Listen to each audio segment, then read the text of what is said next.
సౌజన్య, శ్రావణ మాసం కదా, చేయవలసినవి చేయకూడనివి ఏమైనా ఉన్నాయా? అంటే శ్రావణ మాసం సాత్వికమైనటువంటి జీవితాన్ని గడుపుతూ శివారాధన చేస్తూ అమ్మవారిని పూజిస్తూ దాన ధర్మాలు చెయ్యడమే ఈ యొక్క శ్రావణ మాసం యొక్క ముఖ్య విశిష్టత అన్నమాట. అంటే చెయ్యవలసిన విషయానికి వస్తే గనక శ్రావణ మాసం అనేది అమ్మవారికి, మహాలక్ష్మి అమ్మవారికి ఎంతో ప్రీతికరం అన్నమాట. సో ప్రతినిత్యం ఆమెకి పూజలు నిర్వహిస్తూ అష్టోత్తరాలు చదువుతూ లలితా సహస్రనామ పారాయణం అనేది చేయడం చాలా మంచిది. అంతేకాకుండా అమ్మవారిని పూజించి అయ్యవారిని పూజించకుండా వదిలేస్తామా?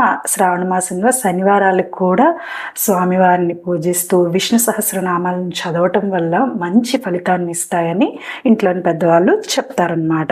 అంతేకాకుండా శ్రావణ మాసంలోని గల సోమవారాలు కూడా ఎంతో ముఖ్యమైనవి. ఈ యొక్క శ్రావణ మాసంలో సోమవారంలోని శివునికి అభిషేకాన్ని గావించి బిల్వపత్రాలను సమర్పించి శివపంచాక్షరి స్తోత్రాన్ని చదవటం అనేది చాలా మంచి ఫలితాన్ని ఇస్తుందని పండితులు కూడా చెప్తున్నారన్నమాట. ఇంకా చేయవలసినవి అంటే కుదిరితే మనకు తోచినంతట్లో పేదవాళ్ళకి అన్నదానం చేయడం, వస్త్రదానం చేయడం అనేది చాలా మంచిదన్నమాట. అంతేకాకుండా ఈ యొక్క శ్రావణ మాసంలో చెయ్యకూడనివి అంటే ఇంటిని ఎల్లప్పుడూ కూడా పరిశుభ్రంగా ఉంచుకోవాలి, అపరిశుభ్రంగా ఉంచుకోకూడదన్నమాట. ఎందుకు అంటే అపరిశుభ్రంగా ఉన్న ఇంట్లో అలక్ష్మి వచ్చి చేరుతుంది. అలక్ష్మి ఉన్న చోట లక్ష్మీదేవి ఉండదు.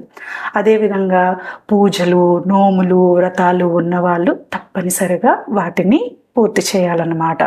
అంతేకాకుండా సాత్వికమైనటువంటి ఆహారాన్ని భుజించాలి, మాంసాహారాన్ని భుజించకూడదు.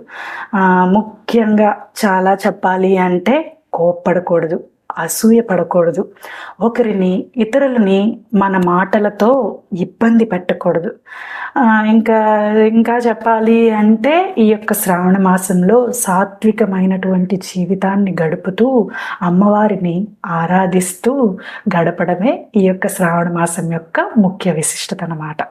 ఇప్పుడు అర్థమైందా? అందరికీ శ్రావణ మాస శుభాకాంక్షలు.